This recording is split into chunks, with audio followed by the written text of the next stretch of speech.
Every light in the hall was ablaze, every lamp turned as high as it could be without smoking the chimney or threatening explosion. The lamps were fixed at intervals against the wall, encircling the whole room. Some one had gathered orange and lemon branches, and with these fashioned graceful festoons between. The dark green of the branches stood out and glistened against the white muslin curtains which draped the windows, and which puffed, floated, and flapped at the capricious will of a stiff breeze that swept up from the gulf.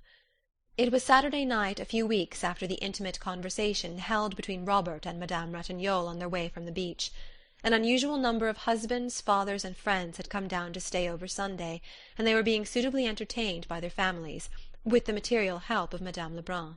The dining tables had all been removed to one end of the hall, and the chairs ranged about in rows and in clusters.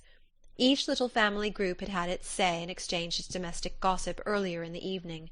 There was now an apparent disposition to relax, to widen the circle of confidences, and give a more general tone to the conversation. Many of the children had been permitted to sit up beyond their usual bedtime. A small band of them were lying on their stomachs on the floor, looking at the coloured sheets of the comic papers which Mr. Pontellier had brought down.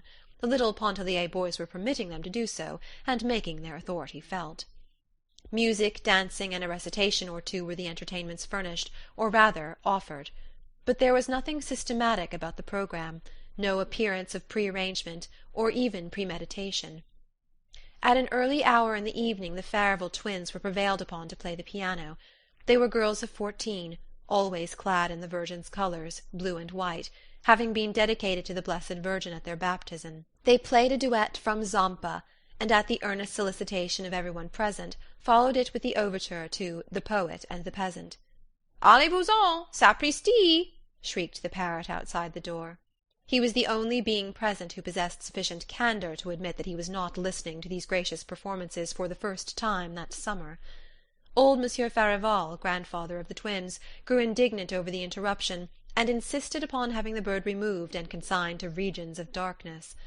Victor Lebrun objected, and his decrees were as immutable as those of fate. The parrot fortunately offered no further interruption to the entertainment, the whole venom of his nature apparently having been cherished up and hurled against the twins in that one impetuous outburst.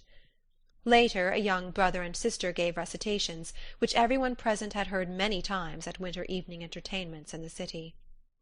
A little girl performed a skirt dance in the centre of the floor.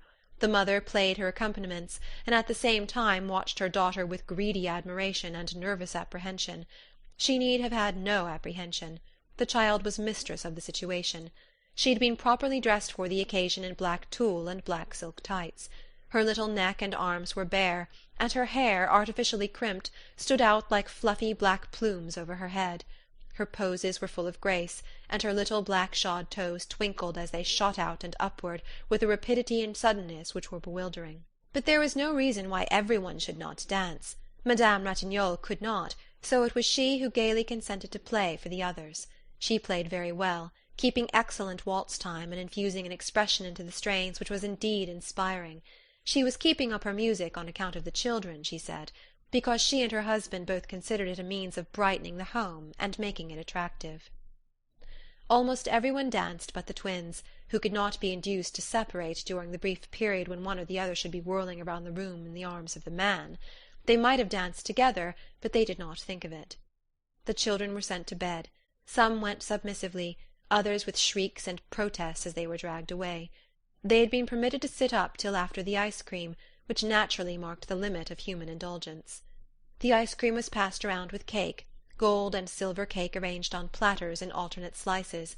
It had been made and frozen during the afternoon back of the kitchen by two black women, under the supervision of Victor.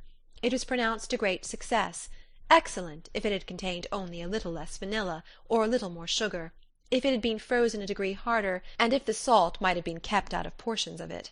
Victor was proud of his achievement, and went about recommending it and urging every one to partake of it to excess.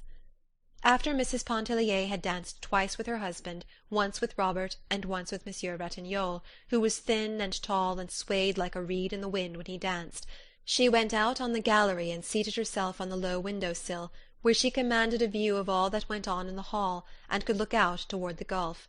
There was a soft effulgence in the east. The moon was coming up, and its mystic shimmer was casting a million lights across the distant, restless water. "Would you like to hear Mademoiselle Reisz play?"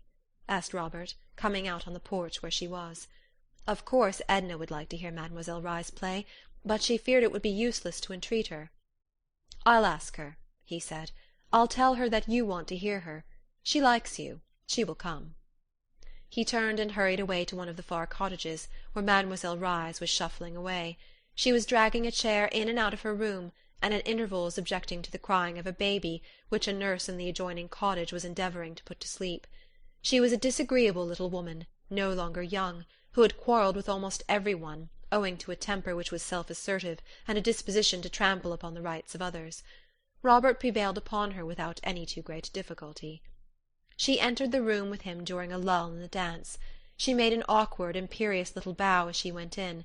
She was a homely woman, with a small, wizened face and body and eyes that glowed. She had absolutely no taste in dress, and wore a batch of rusty black lace with a bunch of artificial violets pinned to the side of her hair. "Ask Mrs. Pontellier what she would like to hear me play," she requested of Robert.